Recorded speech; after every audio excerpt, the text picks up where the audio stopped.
What's up, everyone? Welcome to episode 33 of Trapped in My Mind. I'm your host, Seth, and today with me I got my boy, Neil. Yo. What's up, Neil? Yo, what's up? I appreciate you coming out. Yeah. Dude, it's funny. So we were catching up a little bit before this. Yeah. You mentioned basketball, and for some reason, that's like my memory of you from high school is we had team sports together, Yep. and you're always known just to, you need a fucking three-pointer made, pass it over to Neil, wet, dude, puts it in every time. Yep, that was it. That was my role on our basketball team. Just stand in the corner and wait for it to come to you. That's it. Dude, well, I never played on the basketball team, but all I know is team sports, this guy was clutch. Yeah, Because I think that's really our only interaction, because you were a grade below me, right? I was grade below you, and yeah, I think we just had that one class that one year, and that was about it. So that's my memory of Neil, is just buckets. Yeah. Just putting in buckets. But we were talking before this a lot about music and TV shows and all that stuff. And I meant to tell you, I'm putting it on here because I'm going to put a poll up to see if people think they agree with me. Okay. You said you like film. Yeah. So you probably know the people I'm about to mention. You look like a hybrid between... Who do you think I'm going to say? All right, I'm going to guess Penn Badgley, who's like the Gossip Girl main character. Okay, wasn't going to say that, but I see it. And then Timothy Chalamet. Okay, yeah. I was going to say you look like a cross between Timothy Chalamet and one of the Franco brothers. Yeah, that too. That was big in like early high school. Everyone told me that, and then kind of faded away. And then everyone's like, "You look like Timothy Chalamet." I'm like, ah. Yeah, see, I think it's the hair that's Timothy Chalamet. Yeah. But when you smile, it's like the eyes and James Franco. Yeah, James yeah. Franco for sure. I have that like crinkle. Yeah. Yeah, dude. Yeah, that's funny. And that's funny because I was telling you when you were asking about music. I made music with Jake Fry and Matt Freed, and Matt Freed looks a lot like James Franco. That's always kind of the joke we run. Oh, okay. Especially when he smiles. So it's weird because you don't look a lot like Matt Freed, but you guys both kind of look like James Franco. So it's funny. It was just funny because right when I saw you, I'm like, damn, I didn't realize you look like James Franco. Hopefully that's not offensive. No, okay, it's good. He's not the greatest person.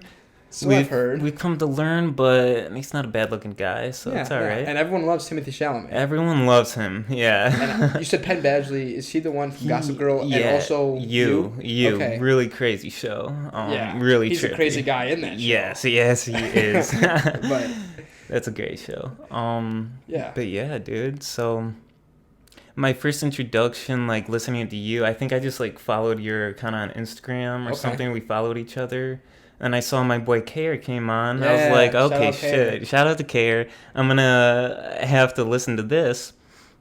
And everything you guys said was just, like, it was just right out of my head. I was like, this is exactly what I'm thinking, with COVID and lockdown and everything. So yeah, then I just hit you up and here we are. Yeah, dude. And so I know we talked about this already a little bit, but just because this was news to me, before we get into some of the topics we've identified, do you mind sharing your experience with this unemployment? Okay, is that too personal or is that okay? No, we can share it. Because this blew my mind. So this is fucking insane. Yeah. So I was working as a food server at Eastside Mario's. RIP. R.I.P. Yup, it's gone. It's gone.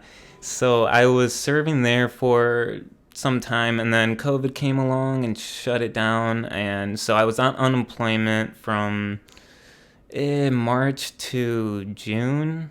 And at some point, they just kind of cut me off. And I tried getting in contact. I was like, yo, you're not paying me anymore, blah, blah, blah.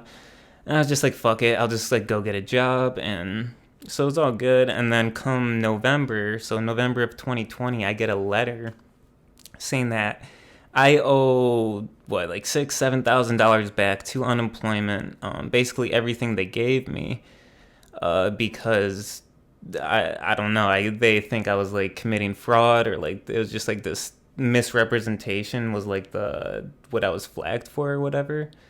And I'm like, okay, what the fuck? So I called. And you weren't working. And no, I was not working. And when I did get that job in like July, I wasn't like claiming benefits anymore. I just left it alone. Okay. So yeah, so that comes along and so I owe them money back. I'm like, what the heck? And I call them up and they're like, yeah, well, you're going to need to file a report like prove that you weren't working, like blah blah blah. To petition it. And so I gathered like my bank statements, just all the information I needed, sent it into unemployment, and every 2 weeks or so I would check in and call them, and I'd be like, how's it going, and it was pending, and I could check on the website. It would like say this is pending, right? So it was just pending for months and months. I'm like, Jesus Christ, but they're really slow, so it's whatever. And then at some point I call them and they're just like, yeah, you never filed an appeal. I'm like, what do you mean? Like, I've been calling here every 2 weeks and you guys tell me it's pending every time. Like, what do you mean I never sent it?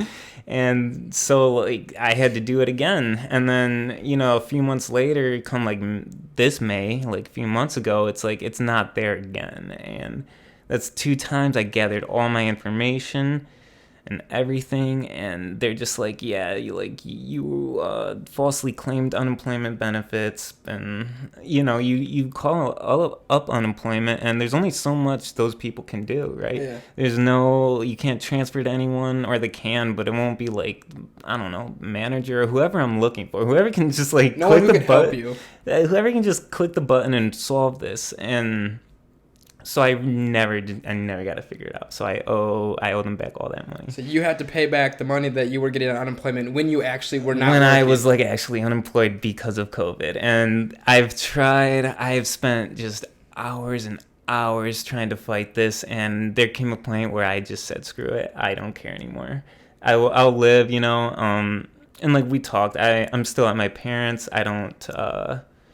I'm not in this situation that many others are, like paying rent, paying student loans, and doing all that stuff. So, I was just like, gosh, it's kind of just more a lesson learned than anything else. And just today, I think there was like a state of Michigan post on Instagram saying there's going to be roughly like 650,000 Michiganders who will owe back money to the state of Michigan. And I know a lot of people were like working 2 jobs and they may got laid off or fired from one or whatever because of COVID. Yeah. So they were getting unemployment for that and then working their other job, and hopefully those people don't have to pay. I mean, I hope no one has to pay anything back, but like I don't really know what their criteria is. It's almost, they're just like picking like every 20th person. All right, screw this person.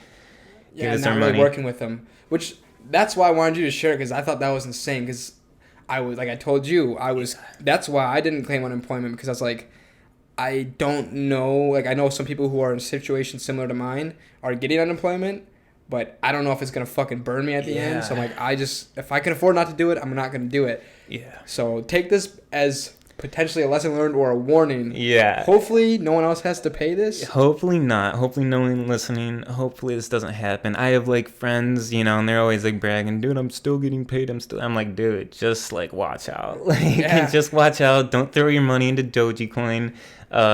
Don't do anything like ridiculous with it.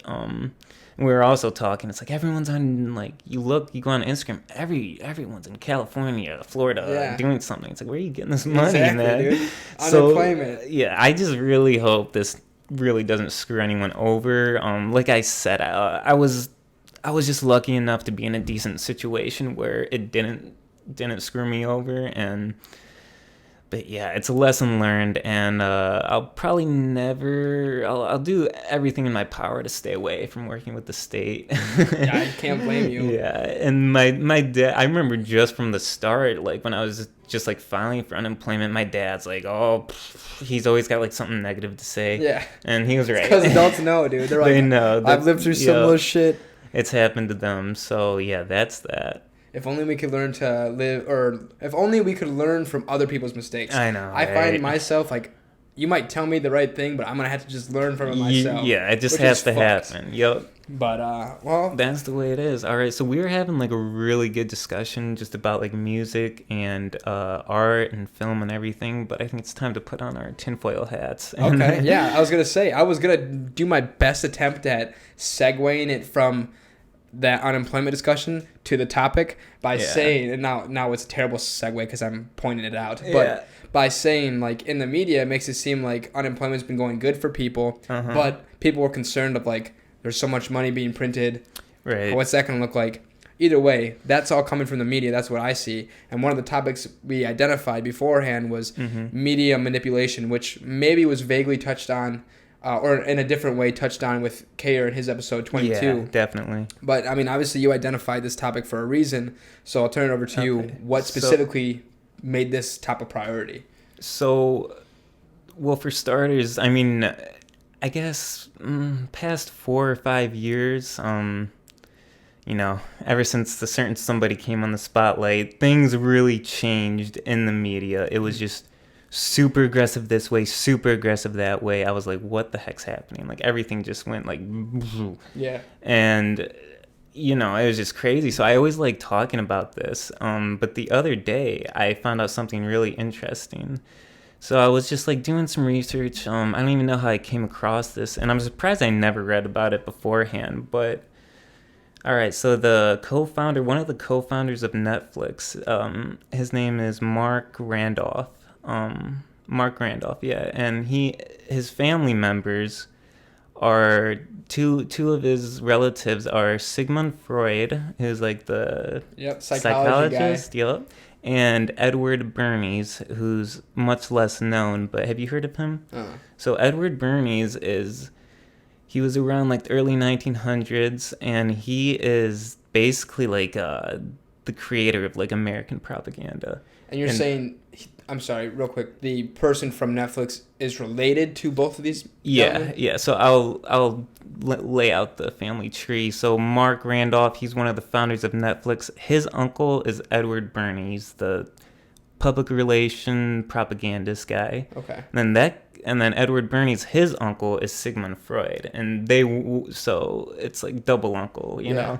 So, but Sigmund Freud and Bernays work together a lot, and so Edward Bernays, he's been a part of so many things. To start off, like with some kind of innocent things, he kind of popularized bacon and eggs as the American breakfast, right? Yeah, I love it. He just got like doctors to say like, you know, like 9 out of 10 doctors say a hearty breakfast is better.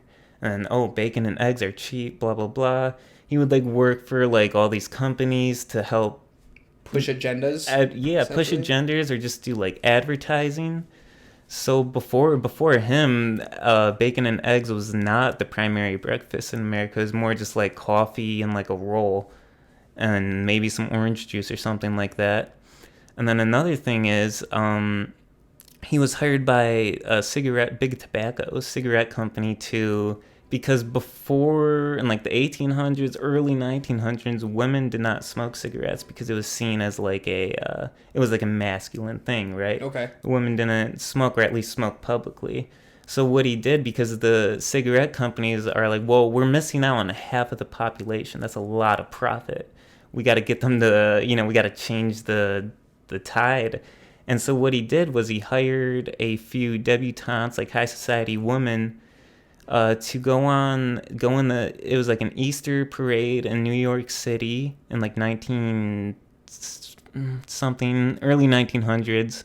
And so what he had them do is these women they hid their cigarettes like under their like purses or something. And then when he gave them the signal, they all whipped out their cigarettes, and it was declared as a torch of freedom. It was like, like this is like I'm a powerful woman. I make my own choices, like things like that. And then, of course, all the photographers are swarming around. And, next thing you know, women are buying cigarettes at the store and stuff. And it was like they marketed it as like a torch of freedom. Like this is empowering for women and all of this stuff, kind of like, and it was framed in a way because this is like, liberalism was rising in the 1900s. It was framed in a way, well, if you're against this, you're against women or whatever. Today's terms would be like, oh, well, you're a bigot because you don't agree. And so I found that like incredibly interesting. It's like, and so, like, you look more into him, and he's had his influences to this day. I mean, you see it all around. You always see that 9 out of 10 stuff. 9 out of 10 dentists recommend this toothpaste brand. Well, and it's similar to, sorry for interjecting, but it's similar to whenever you want. Having celebrities endorse certain products. Like if we see other people doing these things, it'll make it more desirable. So by having these women use this as like a marketing tool to say this is what independent strong women do, is smoking cigarettes. Exactly. People, and they have cameras on them because it's at a big event. People are like, ooh, I want to be like that. So I don't know if that, like, I don't know if or if this was the case that was like the first time something like that was used to promote or to change the perception around a product. It was definitely like the start of it being like, okay, this is how we do it. Yeah. Like powerful people are like, this is how we do it. That's used every day. Every day. You look around today, dude, there's like a car commercial and there's a hot blonde showing it around. Yeah. What are they trying to tell you? It's cool to have this car. It's not just cool to have this car. It's like, you'll get this kind of girl. Yeah, it's exactly. Like, he made it so instead of advertising products based on need, it was based on how it'll make you feel, right? You don't need a new shirt because your old one's ripped. You need a new one because this one will make you look great. You'll feel confident in it. You don't need this car just to get to work. It's a sign of social status. It'll please your wife. It'll please your ego and stuff like that. So, and you just, in every way today, that is how... It's like they're advertising more towards your ego, your subconscious, than based on your actual needs. Sure. Yeah, dude. And like he knew, like, humans we're animals, dude, and we have subconscious desires that don't always match our personal image. And he was not the greatest guy, but he's a genius at figuring out how the mass like this Bernie's guy, you're saying? Edward Bernays, yeah. So I found it like super interesting how the founder of Netflix was related to him. I'm like, But back to Bernays for a second. He wrote a book called Propaganda in 1928, and he has a bunch of other works which I have not yet read, but I will be soon. So I'll let you know how that is. But yeah, I found that super interesting. And like Joseph Goebbels, he was like Hitler's right-hand man. And the Nazis basically, I mean, they used his books as a manual, you know. And how does he relate to this Bernays guy? Or is his Goebbels? It's just like it's just separate, but like it's, you know, like, gosh, that's a terrible string of events to like lead from your books. I mean, the Nazis basically, you know, they were speaking at people's like primal emotions. It wasn't based on logic or facts or anything. It was just this because this, you know, and like you invoke people's fears and insecurities, and you can get them to do pretty much anything. Yeah.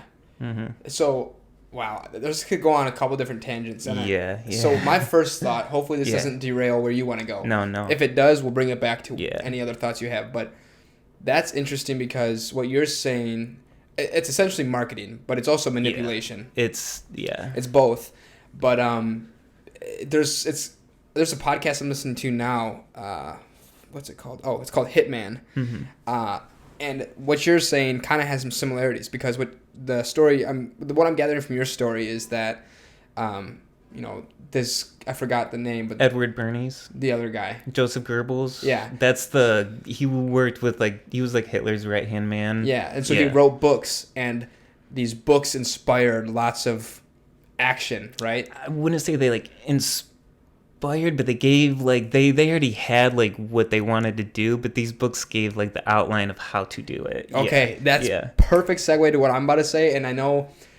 So I'm not all the way through the podcast. I'm on like episode 9. Okay. But I've binged it in the past week. Okay. What Hitman is basically there's this very controversial publisher. What's the publisher called? If you're interested after I tell the story, go listen to the podcast Hitman. It's a true crime, but it's insane because basically there's this very controversial publisher who would publish how-to books on things that are very dangerous, like how to kill somebody, how to create like C4 bombs, and how to do all these things. And there's one about how to be a hitman and get away with it. Wow. And there's certain crimes that came from this, like people who were hiring a hitman or who were a hitman and ultimately found convicted of these crimes had these books and said they learned how to learn these different methods from these books, but it took like 15 years to take these books off the shelves because of the First Amendment right, freedom of speech.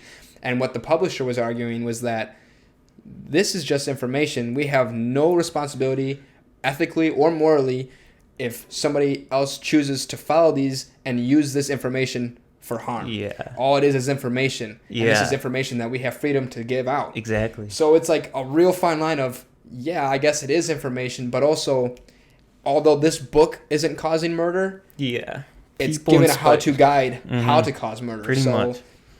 And some of the people who, like, when they were, during their, is it called deposition?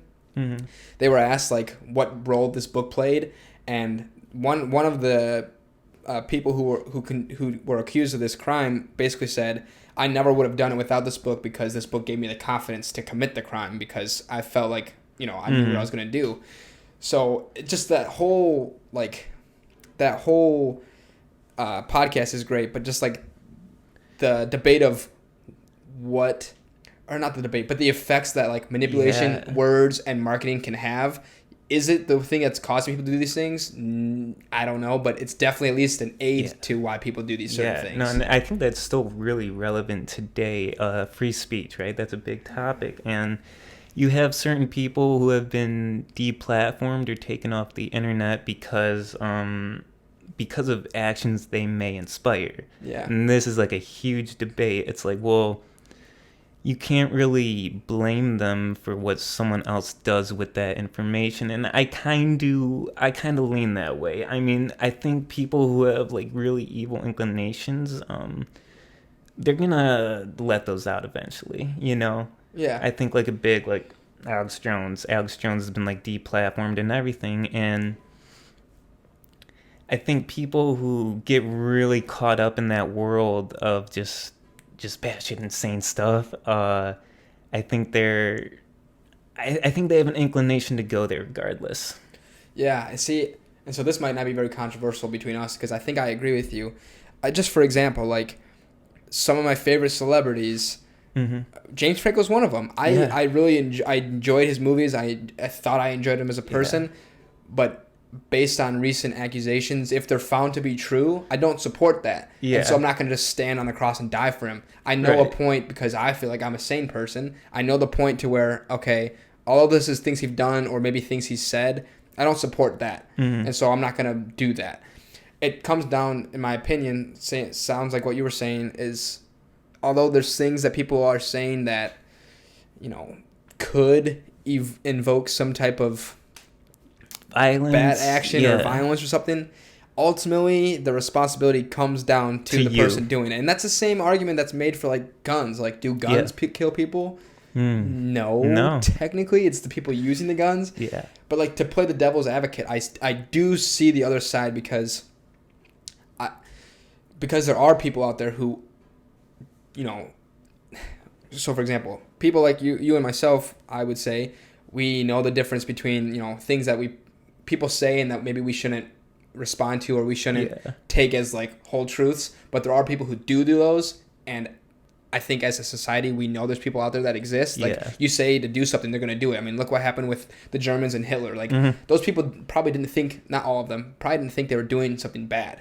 Probably a lot, or not a lot. Yeah, I mean, it's hard to say. We weren't there, obviously, but there is So what they did that was really effective was target children, because there were a lot of adults who did not agree with it, but if they spoke out, they're getting axed. They're getting taken care of. And so their main strategy was to go for the kids and put all of their propaganda in the schools from a young age. Yeah. So they would grow up and they would already be 13, 14, and they're just down. They're down, completely brainwashed. That's how it is with gangs, too. Yep, exactly. From my understanding. Yeah. I'm not a first person in a gang, but like, from my understanding, you get them young, so that way they don't really have a choice. Yeah, and they have nowhere to turn to. Yeah, or from what I've heard, too, like, in some of the Middle Eastern countries, like, their military. Yeah. Like, they get the military kids young. They'll have, like, a fucking... And again, take this with a grain of salt because I'm not an expert, but, like, from things I've heard and read and have seen, they'll have, like, a 12-year-old with, like, a fucking gun because that's just who they can recruit. Yep. And it's insane because this was also mentioned in the podcast. Somebody made the argument that freedom of speech or speech doesn't kill anybody, and like something that was brought up was like, okay, well, if a commanding officer goes and tells you to strike somebody, who's to blame, you or the person who gave you the order? Yeah. Like. Yeah, and that's a little different. Just if it's a commander in chief like telling someone what to do rather than like a podcaster telling people what to do. It's a little different circumstance, but yeah, it's still speech though. It's very ambiguous. Or like a mob boss. That was the example they used. Like, so either way, a mob boss isn't protected by anything because they're not officially like a commander of anything, right? They're just in a mob. So if I was your mob boss and I said, hey, go whack this guy, you kill him, and then you get caught, and you're like, well, he told me to do it. Mm-hmm.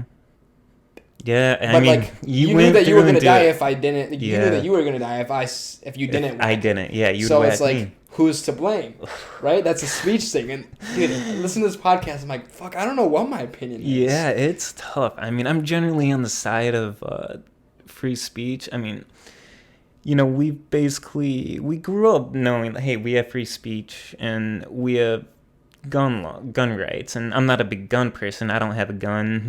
No one in my family has a gun, but likewise, I generally support people having the right, and because it's so ingrained in our culture, it's gonna be quite a storm if you try to take it away. I mean, I don't want to be the person taking guns away. You know what I mean? Yeah. So I think there's certain things that are really ingrained in our culture, like freedom of speech and gun rights, that it's probably best to just stick with them. Yeah. And like try to, you know, there's buff out the edges and stuff, but, you know. Things can always be improved. Things can always be improved. And I think we try to do those things. Yeah. But, man, I don't know if this is my opinion or if I'm playing the devil's advocate, but, like, with the gun laws thing, I also think that you should, like, I'd probably say the same understanding. Like, I don't know if taking away guns is the right thing to do. No. I don't think it is, because I think we can have stricter, like, gun laws, make it harder to get a gun. Sure. I fully support that, but for sure, to just take them away, I mean, that's insane. Well, like you said, it's so ingrained in our culture, and like how to make a gun or acquire a gun is already well known. So it's like you take them away, it's still going to happen. It's just not going to be legal. Exactly. And would you rather people get them illegally? Because who's the people who are going to try to get them illegally? People who, you know, and they're going to be mad that they can't get their guns. I mean, look what happened. Because there's people who still do have, people get guns illegally all the time now. Yeah. It's like, so it just amplifies that market. It just amplifies that market. And many of the responsible gun owners, you know, you're messing over them with, like, taking away gun. Like, there's a lot of responsible gun owners and stuff. Yeah. And so, yeah, I'm all for stricter gun laws, but taking them away, I think that's insane. Yeah. Well, and that's what I was going to say is, I know it's a different product, but look at the Prohibition era. When they took away drinking, people are like, all right, well, I'll make moonshine, or I'll get drinks from Canada, or like I'll start, like, there was so much crime revolved around drinking because it was illegal. So people are going to do it whether you say you can or not. Yeah, I mean, people may want to do it more if you tell them they can. That's the thing. And that's a psychology, bringing the Sigmund Freud part. Yeah. That's, as humans, I would say, lots of times we get told we can't do something. Yeah. We're like, all right, well, fuck you. Yeah, I'm doing it now. Don't tell me what to do, because we are animals and we don't like being told what to do, generally. Exactly. And then, oh, you're old enough, you can do this now. It's like, well, I'm not even interested in now. Yeah. Forget it. But yeah, let's go back to that guy real quick. So Edward Bernays, so, you know, his nephew, founder of Netflix, you know, take that with what you will. I'm just like playing with ideas now. Sure. But have you ever seen the show Sweet Tooth? It's a new show. It's a great show. I loved it. What's it on? Okay, it's on Netflix. Okay.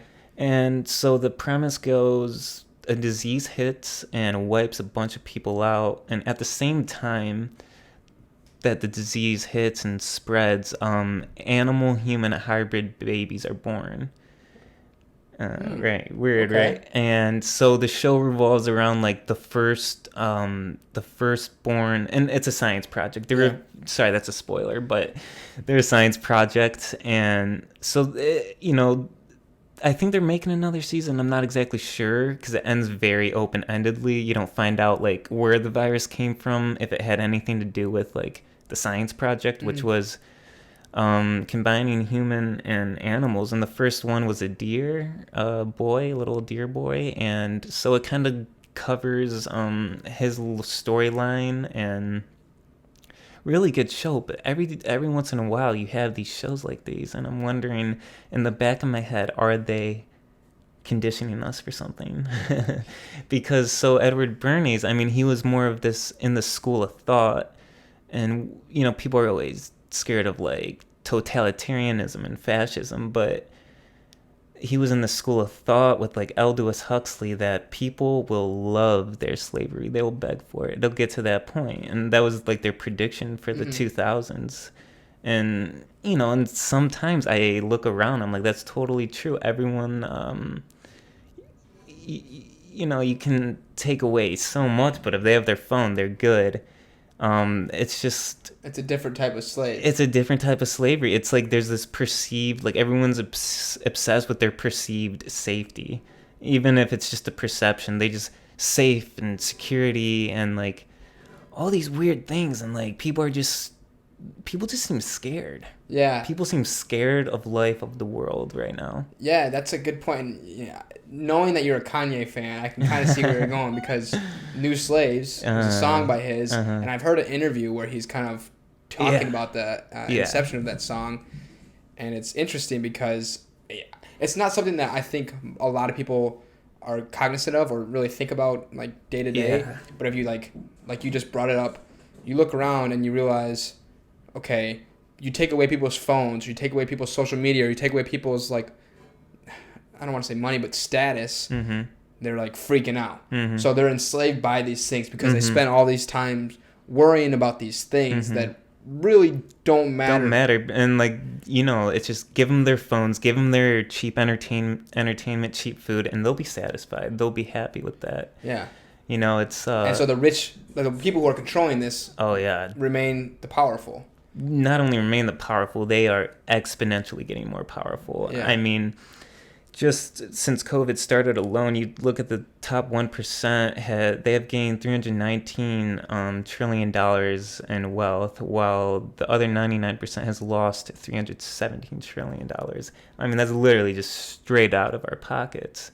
We talk about like, they're printing a lot of money. So inflation in 5 years, if you have $10,000 in your bank right now, that's going to be like worth 6 or 7 or 8 or something. I don't know. It's going down. Yeah. It's going down if you're not doing something with it, investing in it or something like that. Be smart. Don't invest in Dogecoin, but I have some money in Dogecoin. Hey, that's all good. That's all good. I threw $5 in like 2 years ago. Yeah. I have like 2 years ago. Yeah. I have like money on my account that like I can't buy any other stock for this cheap, so I was like, fuck it, because it was like literally less than a penny when I got it. Yeah, you probably made it like a few $100s. Well, dude, I was up like $2,000, but I was like, well, it's gonna keep going, so I stayed in there, and like now it's back down to like I think 700 is what I'm up, which is still good. Yeah, that's but good. Like I wouldn't say invest all your money into Dogecoin, Dogecoin, just because. Yeah. Who knows? Dude. Yeah. Just something safe, something reliable, something that will just not lose its value. Yeah. You don't have to be looking for the big lottery, the next Amazon. Everyone's looking for. Everyone's looking for the next Amazon, the next Apple, or whatever. Dude, just like, keep an eye out for it. But I think that's again, everyone's looking, and I'm saying this knowing that I'm partially guilty of this as well. Is like. So not only are we enslaved to our phones and these technologies, but we also are enslaved to this idea of we have to get rich quick. Yeah. And maybe not everybody, but like a lot of people are, I got to find something else that's going to get me money. I got to either get a job that's going to give me a lot of money. I got to start a business that's going to give me a lot of money, or I got to invest in the next big thing that no one else sees coming. So that way I reap all the benefits. Yeah. But that is also taking our mind away from other things that like could be more sustainable. Right. No one, and like back to just like the phones. I mean, no one can just sit down for like 10 minutes, like just themselves, just think, just no music, no phone, no anything, or like even just to go on a walk. Like some people do. I mean, I'm guilty of this. It's hard for me to just like go on a walk without like headphones or something. Yeah. It's like it shouldn't be that way. I need some type of stimulation. We're just craving it, and as technology evolves, I fear this is going to be like, it's going to get weird. I mean, are you familiar with like VR at all? Yeah. So I've played like a little like VR on like on my friends like gaming systems. I don't have any. Oculus is what it's called. Yeah, there's like some stuff. I mean, I was just doing like the mini games. I think there's like I've never played it. I don't know. Really cool, and I just got sucked in for like an hour, dude. I was just like engrossed by it. I'm like, holy crap. I'm thinking like 2040. Many of their predictions involve basically us living in the VR world. That means working in it, playing in it, having sex. There, like, it'll be like weird to like, go say hi to that girl over there and like try to talk in person. Like, people are just gonna be in their little worlds where it's safe, cozy, and you can do whatever they want. You can do whatever you want. I mean, money might not really be that much of like a thing. Real at that money. Point. Real money. Yeah, it's just like so weird where it's taking us. Dude, and so I haven't seen this movie yet, but it's something I want to watch. But it sounds, from my understanding, this movie is kind of about that reality. Mm-hmm. Ready Player One. Oh, I haven't seen it. I could be wrong, so forgive me if I'm misquoting it or misinterpreting it, but it's a world where you're living like a video game essentially, like a simulation, and that's why it's so interesting to me. I want to see it because I haven't seen it yet, but that concept is interesting because that, to me, even though it's technically not, or it's technically fiction right now, I could see that being a thing where we literally, everything's virtual. And like already right now from COVID, we're doing our meetings virtual, we're working virtually. Yes. And although it's in a laptop, and yes, we still go out and socialize, what if that socialize extends further, what if all of that virtual work that we do extends further into our social life and whatnot? Mm-hmm. And part of me is scared about that, and then part of me is like, all right, well, when things open back up, people were very eager to get back outside, which I thought was a good sign. Yeah. But, I mean, we'll see. We also don't have that technology where we could be living in a virtual world. Yeah, we're not quite there yet. And they always over-exaggerate how soon we'll be there. I thought everyone said we would have flying cars by now, 100 years ago, and we don't. Yeah. Unfortunately, that would be sick. Not to the public. Yeah, not for the public. No, that's a good thing, because I was also watching this thing like a week ago, and they're talking about how back in like the 80s, 70s, and 80s were a bunch of like UFO sightings. Mm-hmm. That's when people were like, yo, that's a UFO, that's a UFO. What was like happening was those were military weapons. Basically, that we still don't even know what they are today. This is 40 years ago, keep in mind. We still like don't really have a grasp on what these things are, and they would hire people, the CIA, FBI, whatever, would hire people to like, hey, look, a UFO, blah, blah, blah, just to like get it stirred up, and they didn't want people to know that those were actually military weapons. So, UFO, and isn't that crazy? Like, well, dude, it's crazy obviously we don't know what we don't know. Like, we don't know what else is out there. Yeah. But I feel like it's kind of well known that there's things that we don't know. You know what I mean? Yeah, like, yeah. The government or the military or who have you, the big tech companies. Mm-hmm. Even companies that we know of, like automotive companies, for example, or any other companies, they have products that they're working on that they're classified right now. Yeah. So they have technologies that exist, but they haven't been tested, and they're Right. still prototyping all this. So like, Yeah. there's so many things that like just society we don't know is out there. Oh, yeah. I mean, we're 10 years behind all the time. Like, we have no idea. I mean, think about, like, Apple, because they release a new phone every year, and it'll be, like, a slight upgrade, right? Yeah. But, they're not just doing these things on the spot. They probably already know what they're going to be doing 2025, maybe even 2030 and beyond, like... And then to the point where it's not even going to be like iPhones anymore. Like they said, it'll be an operating system that you just kind of like equip around your body. Yeah. And like There's a word for that. It's something effect. And I learned this in school, and obviously I forgot the name of it. But it's something effect. And it's basically like when you put things out so quickly that their technology becomes obsolete, some people will be afraid to buy it. Like, for example, I work in the automotive, so that's why I'm using this as an example.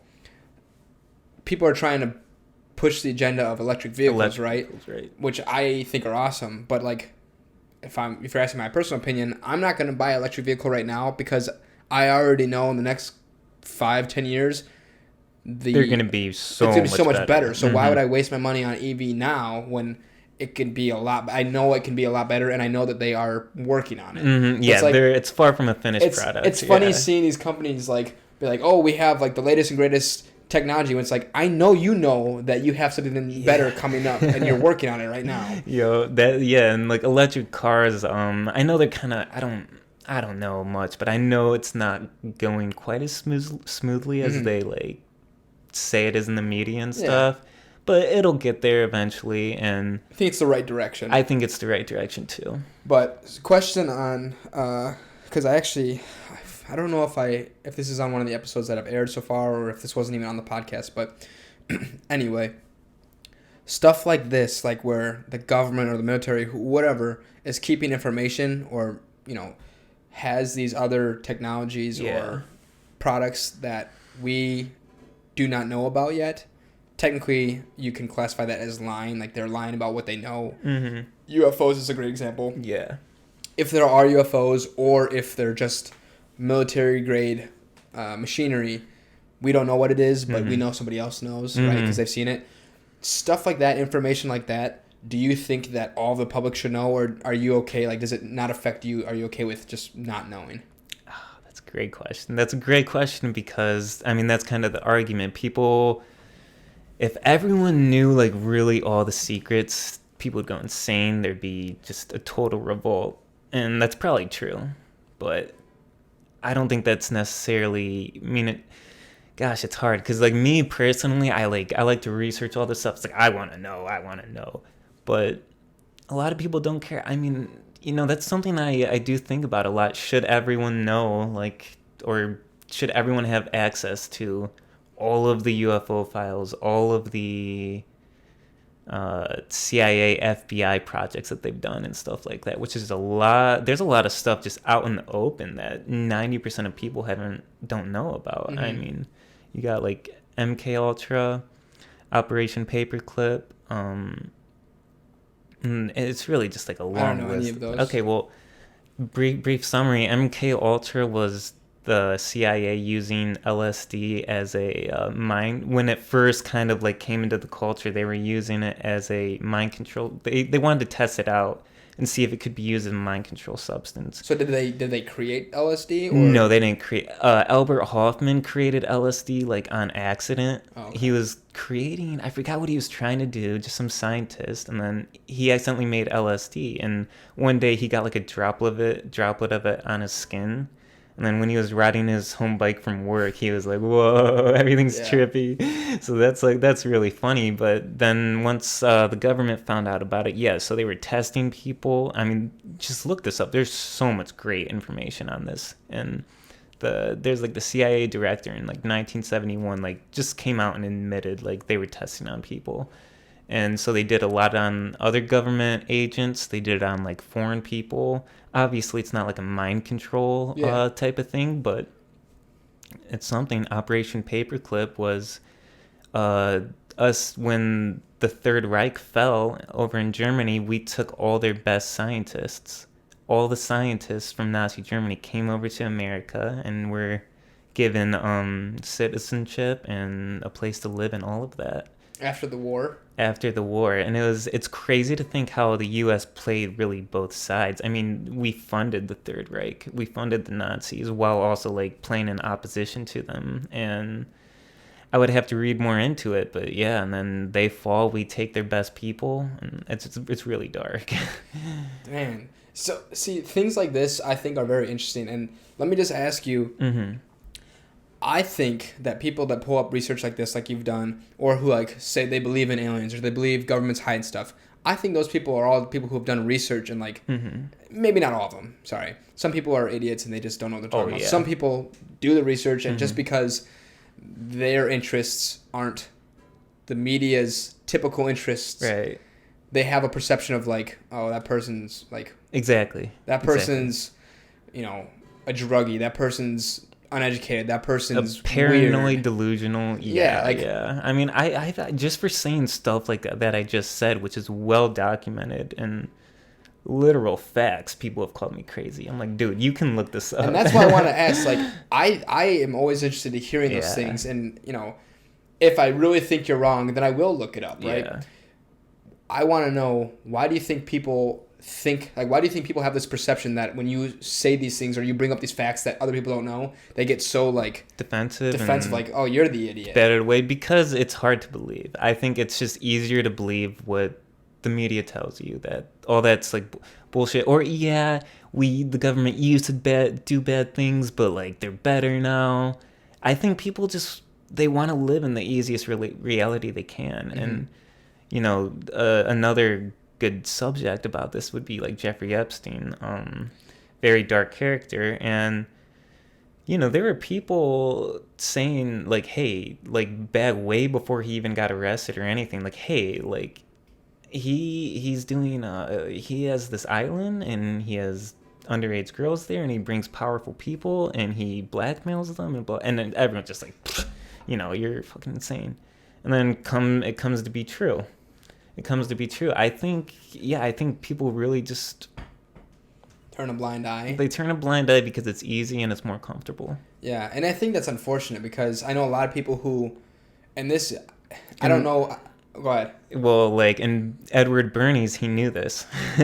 He knew people like want the comfortable truth. They just want their egos and subconscious like satisfied. So yeah, well, he sounds like a very smart person because people are controlled by those types of things, and he sounds like he recognized that and has worked it towards his advantage. Yeah. But no, it's just unfortunate because I feel like I personally know a lot of people who, and this is really stupid, as soon as you say like, oh, I didn't go to college, and then if you back it up by like, oh, I did some research on government secrets, you're written off right off the bat. It's like you're burn off. Just because exactly. Like, just because you didn't study, you didn't do the same thing this person did, doesn't mean that you're stupid. It just means you didn't want to do that. You wanted to focus on something else.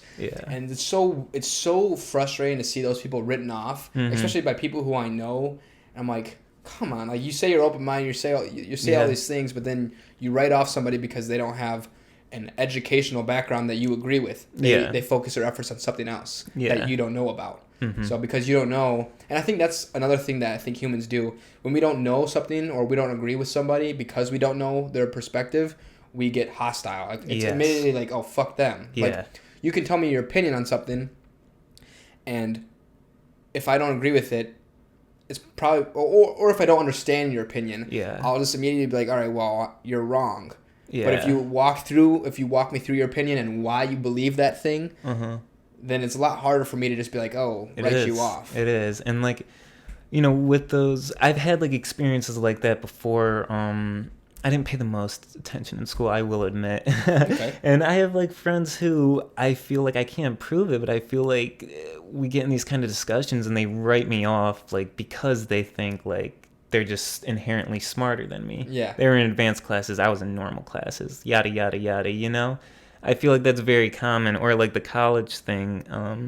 And college is fucking bullshit anyways. Like, come on. We don't learn shit in college. I learned more in 4th grade than I did in 4 years of college. I'll say that. Oh, really? Yeah, I didn't learn anything. I learned some things, but it was a lot of time and money wasted. A lot of time and money wasted. I mean, you got this piece of paper now that will help you get a job and all this other stuff. Yeah. I mean, like, it depends. I study business. I know college is, if you're learning how to build something, it's extremely necessary, but I mean, I took marketing classes. I didn't hear one peep about this guy who's literally the grandfather of modern marketing. I think marketing, they need to teach more about psychology. They do need, And I've heard some master's programs start getting into that, but like, why am I spending 4 years and not learning the good shit? I know. I'm just learning terms. I know. And the whole system of school isn't to, you look at many great artists and entrepreneurs, they skip school or they dropped out or something. A lot of them did because they realize, it's more so teaching you how to be a good like employee, how to be just straight in line with society, which like isn't wrong. Like, I'm not saying, oh, they're brainwashing you, sheep, but they're more teaching you how to just like stay in line rather than do your own thing. Yeah, I agree. And I guess I agree with an asterisk. Okay. So I think for the most part, if I reflect back on my schooling, my education, I think a lot of it is, here's how you should be a proper citizen. Here's how you should. Here's some strategies for looking at tasks and not getting overwhelmed with the daily standard life. Yeah. But I genuinely cannot, at the top of my head, recall a class who like inspired me or taught me to be creative. Yeah. And like, there's classes that they say are for like thinking critically, but it's like statistics. Yeah. So it's like, yeah, I'm thinking, but about shit that doesn't matter. Yeah. Like, I will never use it. Mm-hmm. I haven't to this day. And Yep. I'm only 2 years removed from college, but I haven't used it. Teach me about like, I don't know. I don't know what type of education needs to be out there, because if I did, I think others people would, and this would be solved. But like, I think education is important. We need to be educated, but some of the things, like some of the material that we're using to educate, isn't a one size fits all. Yeah. And I think it needs to be more interactive, like especially like the earlier years, rather than having kids sit in a desk 6 hours, you get a half hour to play outside, or an hour or whatever. I think it needs to be more interactive. Like little kids should be doing like projects and stuff, and rather than, I don't know, just busy work. And I mean, I don't remember really what I did early education, but I felt like it was pretty just like boring and blah, and it just it kills so many young people's interest in things, Yeah. Well, it's so standardized, and I guess it is. That's what I don't like. Like, there's some things that I think need to be standardized, like how you treat people. Yeah. People should learn that, kindness, and they should learn respect, and they should learn these social norms. Mm-hmm. But when it comes to, like, the way, like, cursive writing or, like, math, like, just certain things, it's like, I don't need to be just as good as you at this thing. Exactly. Like, let me, like, find my strengths, whatever that is, and then help me blossom into whatever that category is. Yeah, and like math and all those things up to a certain point, I think you should have like a general understanding, of course. But it's like, I'm still taking math classes in college. Like, why? Yeah. Like, sorry, but when have I used calculus? Yeah, I'm not going to. Like, I'm just simply not going to. So yeah, I think that takes up a lot of space and time and invokes a lot of stress when they could be focusing on things that could actually build towards their life and their future, Yeah, and like you were saying, with like a lot of like artists or like successful, quote unquote successful people who have built like their own empire, right? They've dropped out of school, or they finished high school and then they were like dropped out of college or whatever it be, because they found something else that works for them. Yeah.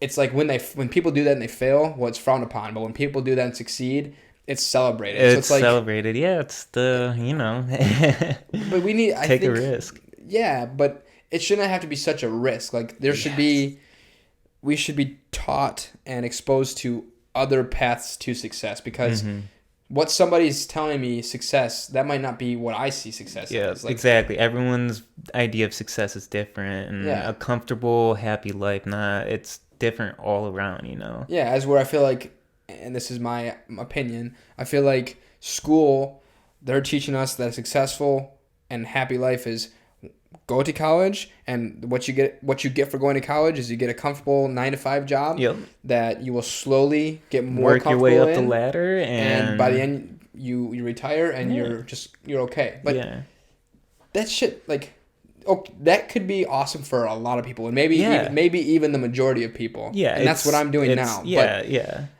Because it provides like, okay, here's what I gotta do. It takes out a lot of stress, and for like there's a blueprint for it. There's a blueprint for an entrepreneur.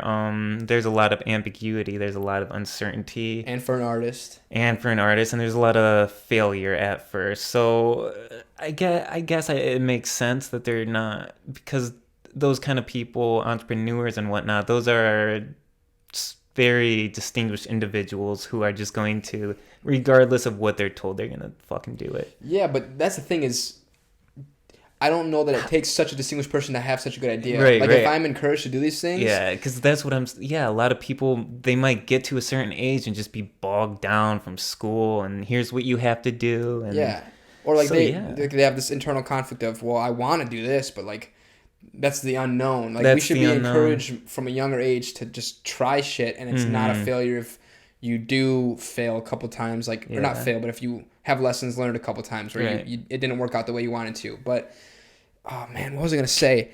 To your point, and now I'm fucking... It's alright. I do like the quote that the opposite of success is not failure, it's complacency. Yeah. Okay. I like that quote too. That reminded me a little bit of what I was gonna say.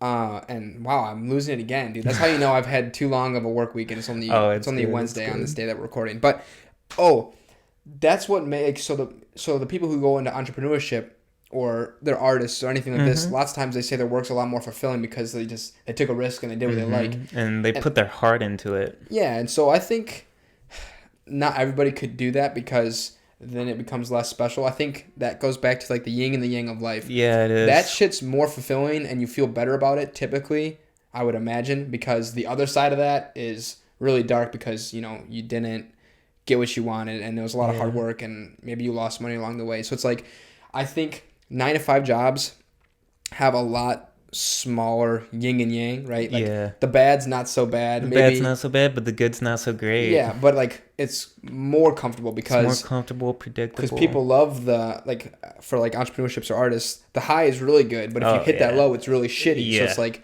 not everybody can take that. Yeah. That larger spectrum. You know what I mean? Mm-hmm. And so, not everyone has like a strong passion in life, and that's okay. You know, that's perfectly okay. But that's just like the way it is. That's the way it is. The yin and yang of life. I would like to... Actually, not. Are you sure? Yeah, we're good. It'll take way too long. That's fine. If you want to introduce it, we can go over an hour. It's not a big deal. All right. I did want to, going back to kind of like CIA conspiracy type stuff. I read a book a few weeks ago. It's called The Strange Scenes from Inside the Canyon, and it goes over the counterculture in the 1960s, right? So a lot of people who like spearheaded that movement, like Frank Zappa, like Jim Morrison, The Doors, a bunch of people like that. And so I thought I'd pick this book up because it's like the dark like seeds that started this. I'm like, you know, because they portray it as like happy. This is the push towards equality and all this stuff. So I'm reading this book, and this guy's going over, and again, the book's called Strange Scenes from Inside the Canyon, I believe. I forgot the author's name, but it should be pretty easy to find if you want to just like even read a summary about it. And so it goes over, so Jim Morrison's the lead singer of The Doors, right? Yep. So his dad was a military officer, and I forgot, I think it was it Guatemala or something, where he was like, oh, they're attacking us, and they were never being attacked. So he got the okay from back here to do a coup or do whatever they did. Like go invade them. And that was his dad. And you look at all these people who were in the Laurel Canyon where like the hippie movement started. All of their parents had military or CIA like backgrounds or connections. Very weird. And Charlie Manson also like hung around all throughout like the early 60s in this little neighborhood on the outskirts of LA. And it's just like, whoa. So why is that part interesting to you? Why is the connection between these hippies and then their stricter parents? Isn't it? It's more so what this guy's alluding to isn't like, it's more so that the counterculture was like a CIA project, in the sense that they all have their kids. I mean, all these people have like these parents with powerful connections that can basically just like implant them, right? Mm-hmm. I mean, those are the people who basically run the country behind the scene. So, you know, there's a bunch of different factors, obviously. And this book is very, like, just filled to the brim with data, so I can't, like, recite it all. Yeah. But it's hard to believe that it's just a coincidence. That there's 60 people, and they all do art and make music. And, you know, all the bands are getting these big record deals. Why do you think? I mean, again, it's not like a clear fact, but it's just, It's just It's just an observation. It's an observation, and like he goes over how a lot of these people died. The so-called like 27 Club. You have Jim Morrison, Jimi Hendrix. All these people died at 27, and this guy provides a lot of like valuable like insight and facts that say a lot of these people just get whacked once they're through, once their use is through. Cause see, okay, so when you first brought that, like when you were first explaining that, my original thought was, maybe these people, rebelled because they were sick of strict parents. Because like you see that sometimes with like Catholic students, right? But I find that too hard to believe. Yeah, I find they all just end up together, and all the most creative people happen to have parents. Yeah, no, that's in the what government, I'm saying. You know. My first initial instinct was that, but then hearing like your explanation or the book's explanation, and obviously you weren't reciting facts because it's hard to. I'm trying to paraphrase what I can. Yeah, but that makes sense. Like if it could, like it could have been a project, right? Maybe their parents. I don't know if they would have given them something. Like it could be like the LSD thing, like where they gave them something, or they conditioned them to think a certain way to where.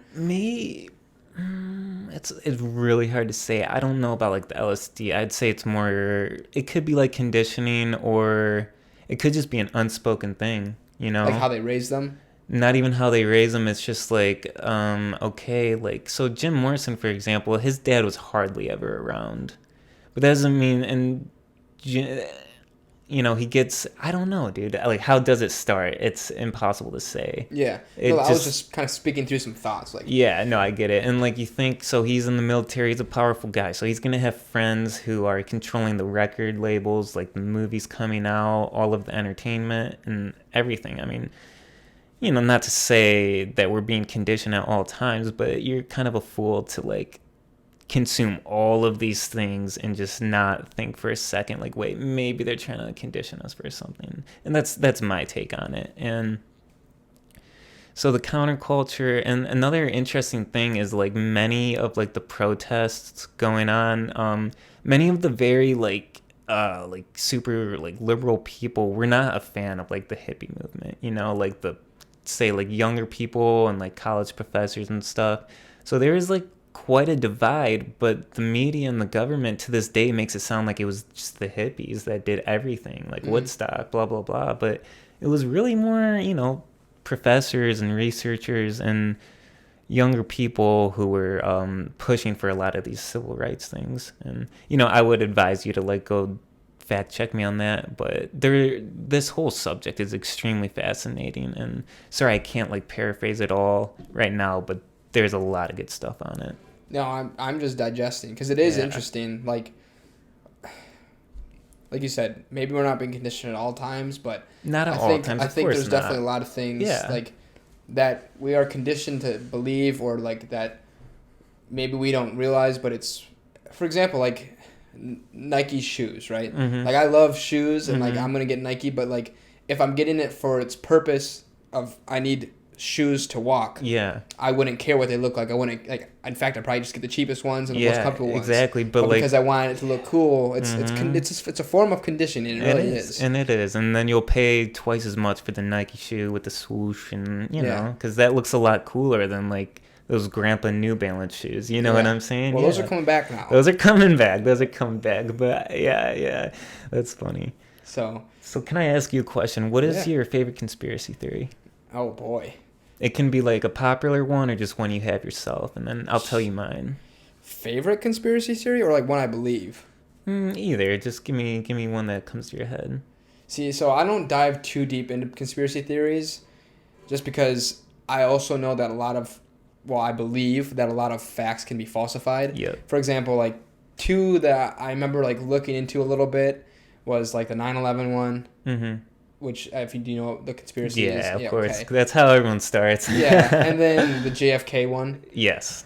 And so it's like, the 9/11 one was really the one that I was like, it was interesting because it was such a fucking terrible event, but like, it's so easy to manipulate an image or to say somebody said something knowing that people aren't going to fact check it. Yeah. So it's like, it is. I have a hard time believing a lot of conspiracies, or like the moon one. Oh yeah, well I don't. Yeah.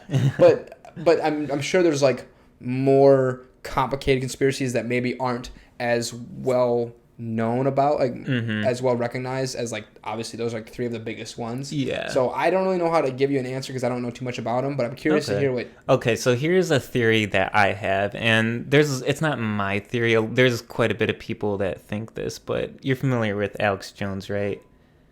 Okay, so I'm sure a lot of people listening have heard of him. Like, he's a crazy guy, and he's known for like a lot of like just crazy conspiracy theories. Okay. He'll be like, I mean, he was the guy. He was like the first guy calling out what George Bush was doing in Iraq. He was calling out Epstein's Island back in like 2005, way before that was a well-known fact.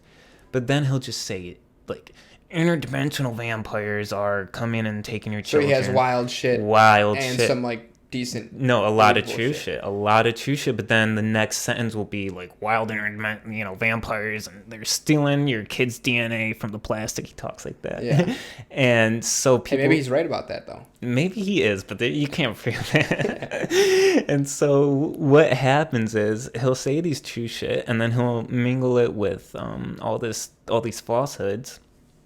What I think is that he is not a CIA operative, but like he is kind of like an op in the sense that it's insane to think he's been like taken off YouTube and everything, and he does his own on like band.tv.com or something. And I think that what's going on is it's crazy to think that they're not monitoring his emails, his text messages, and everything. What I think is going on is they're feeding him a lot of falsehoods, and they're providing him with stuff to make it seem real, seem like, okay, this is it, like this is true, and then he'll say it. And so the worst thing is the Sandy Hook. He said that Sandy Hook was a staged crisis, the school shooting. Yeah.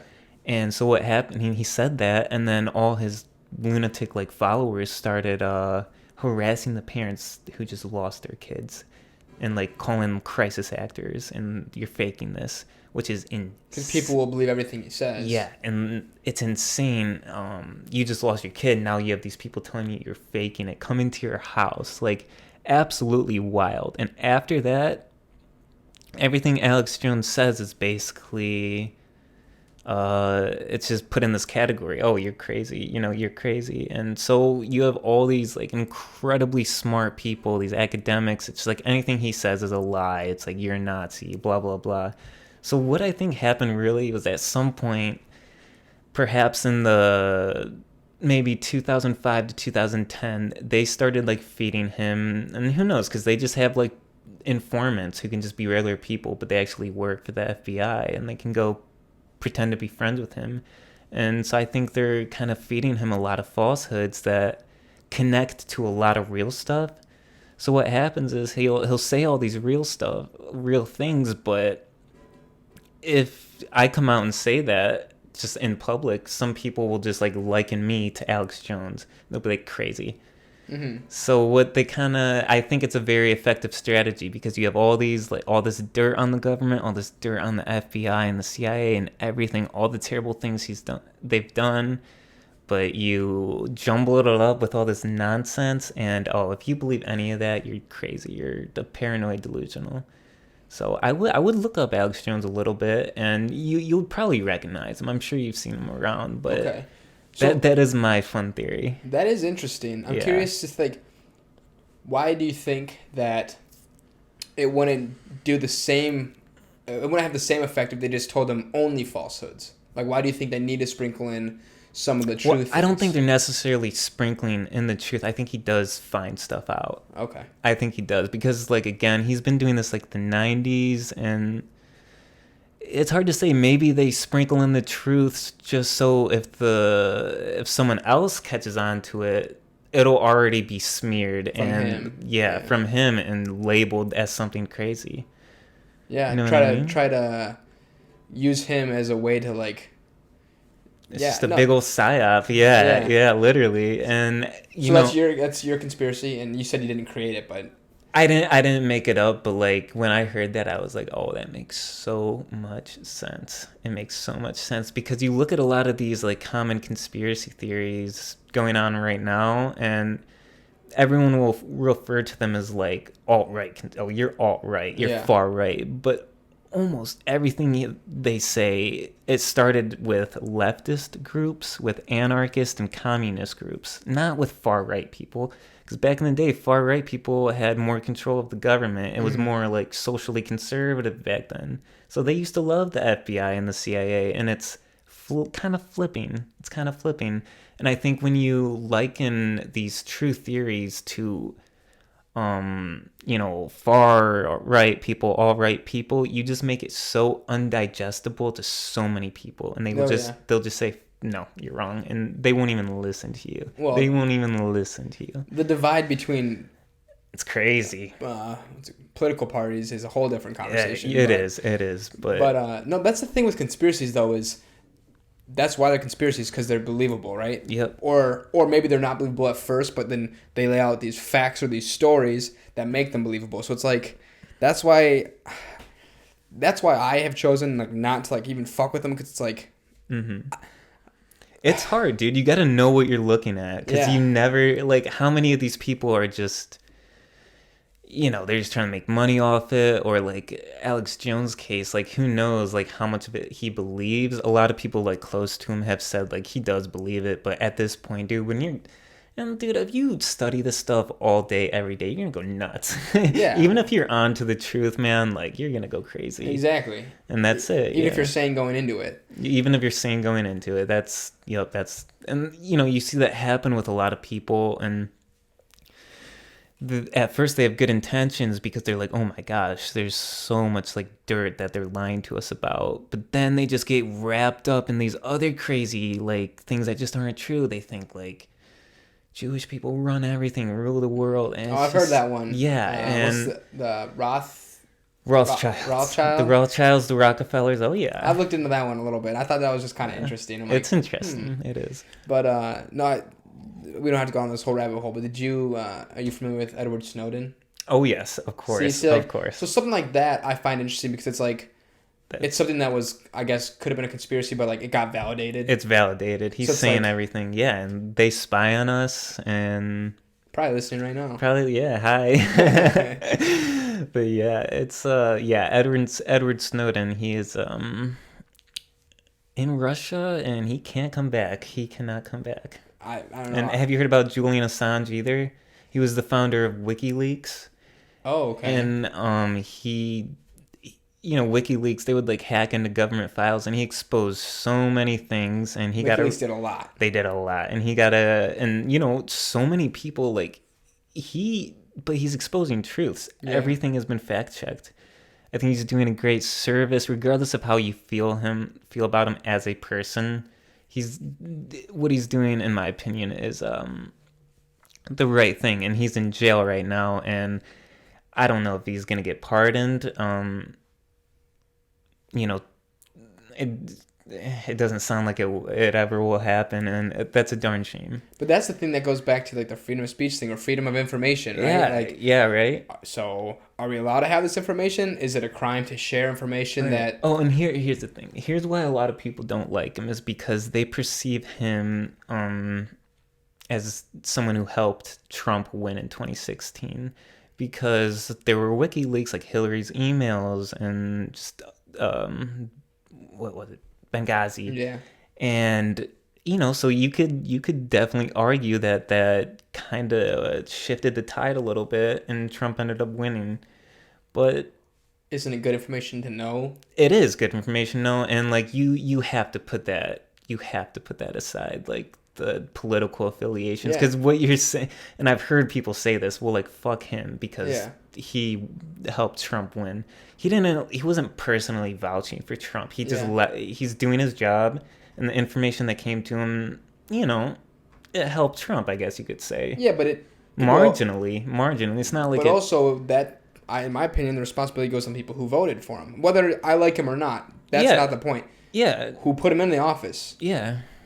Right? Exactly. Don't get mad at the guy who released information, or it's just, and he's a journalist, and liberals loved him when he was releasing dirt on Republicans, and now they hate him. People just got to get past their political affiliation and just want truth. That part's true for anything. Anything, yeah. Honestly, if you ask me, fuck the two-party system. Fuck this, yeah. Fuck both parties. I hate them. I hate them so much. But like I said, that could be a whole nother conversation. So it could be. Just for what's it called? Purposes of being somewhat on topic with this, we'll go ahead and wrap it up with the way I always like to do this is a mental health tip. Mm-hmm. So anything that you do to achieve good mental health, to continue practicing mental health, or if you're having a bad day, something you can do to kind of drink more water. That's a good one though. Yeah, drink more water. So when I was going through not a great time in my life, my mom, she kind of sat me down. She's like, well, just change what you're doing, just like change your habits, just try waking up at a different time, or just doing other things. If you're not happy, change what you're doing. And to me, depression is when you really just can't get out of bed. And obviously it's kind of like almost like cool in a way to be like sad and pissed, right? In this day and age, because we kind of live in such an easy time with stimulation just whenever we want it. I think that does have like depressing and stressing effects on us. But my advice is, if you're waking up super late, going to bed super late, eating unhealthy, just change what you're doing. Because like there was a point where I would go to bed at like 3-4 in the morning. I was like that, and I would wake up super late, and then I wouldn't eat that great, and I just felt like shit all the time. And then like now I wake up earlier. I try to get up at I get up at 8 every day, and like I eat a nice breakfast, nice bacon and eggs. And you're conditioned. Yeah, I'm conditioned, and I don't know, man. Like put down your phone. Go outside, hug a tree, and just try to get in touch with yourself, whatever way that is. For me, it's just waking up with the sun and getting out in nature as much as possible. Yeah, I like that. And I like the... Sorry, go ahead. No, that was it. Yeah, I like the just change in general. Like if something's not working, or if you're not feeling good, something's not working. Something's not working. Like, and like I have so many friends, it's like... They're like, I'm not doing that great. And this is a little personal, but like there's antidepressants are like a big thing right now. And I'm not denying that they can have great effects on some people. But before you try any chemicals or anything, try to do it the natural way. Yeah. Mm-hmm. Yeah, and again, that might not work for everybody. But no, absolutely not. And I'm not knocking anyone who does antidepressants at all. I understand. But, it's just like I have friends and they eat like fucking garbage for breakfast and they go to bed super late. It's like, dude, like, and it's like they won't even listen. They're like, that's not why I'm unhappy. It's like, okay. Try it. Because look, and those are like the two most common things you'll find in like every really like unhappy person, right? Yeah.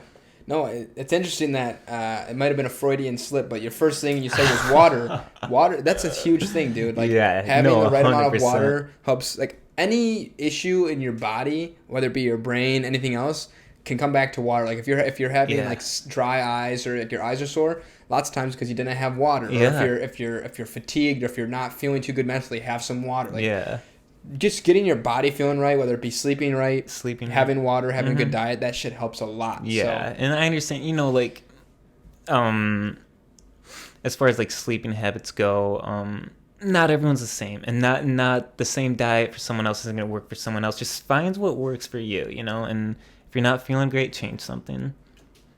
Yeah, your mom sounds like a smart person because that's some good advice. Yeah, she's in touch.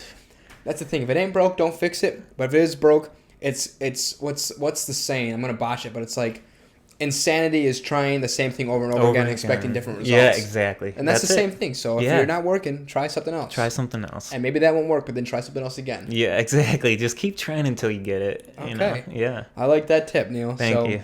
Thanks for having me on, man. This was fun. Oh yeah, dude. It's been a pleasure. Yep. If you're hearing this, like Neil heard his friend Kayer and you want to come on, I encourage you to, because like we've explained, didn't have much of a background with you before, and now I feel like I do, and that I enjoyed that thoroughly. Yeah, so, that was fun. Yeah. Was fun. So if you'd like to come on, hit me up. You can find me, and I mean, everyone knows how fucking modern technology works, but if you want to know the podcast Instagram is TIMM Podcast. Same with the Facebook. Email is TIMM. Oh, no, sorry. Email is, timmpod@gmail.com. Ask somebody for my phone number, whatever. Find a way to get on here if you'd like to. Yeah. Be sure to like and subscribe. Do you have? Oh, this is one thing I want to start doing. So this is at the end, but I like to do unsolicited ads because I don't like agendas from the media. So anything that you want to promote or advertise. Okay. Or it could be like a product, a story, anything that you just want to fucking put out there. Okay, I will. Kind of like relating to a lot of what we were talking about, I would recommend everyone check out Adam Curtis. He makes really, really great documentaries that really go over like just our modern time, how we got here, and he'll talk about Bernie's a lot. He'll talk about, I mean, dude, he goes over everything. So Adam Curtis, he has a lot of great documentaries, Century of the Self, Hypernormalization. So I'll advertise him. Okay, does he have books or is it all documentaries? He does have books, but I've only watched documentaries so far. Okay, and that is Adam Curtis. Adam Curtis. Okay, two first names. Names. Should be easy. Yeah, it should be remember. Easy. All right, well, you heard it here. Thank you again, Neil. Until next week, guys. See you later. Peace out.